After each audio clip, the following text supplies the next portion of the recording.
คือจังขึ้นมาสวดมนต์เชิงศาลาเนี่ยเขาที่หันเปลี่ยนอนุบาลเนี่ยให้หันเข้าพระพุทธรูปสมมุติว่าขึ้นมาสวดมนต์เนี่ย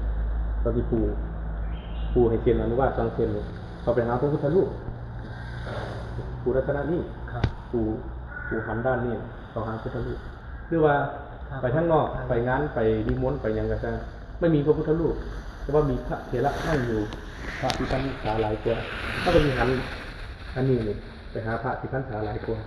เสมอเป็นการปูพระนิสีสนะการพับเพื่อกันที่เขาสีหันหน้าไปทางอื่นแบบแมนตรงไปไล่แมนเขาที่หันหน้าทั้งไหนกระชังแต่ว่าให้หัน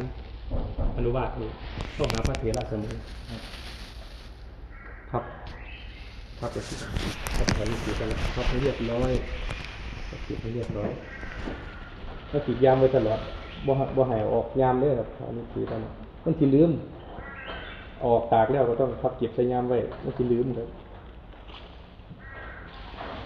เอาลิ้นก่อนนะเรียบร้อยปูนหมด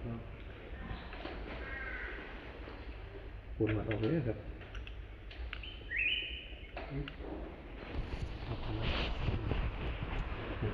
ประมาณนี้อันนี้คือเรียบร้อยครับ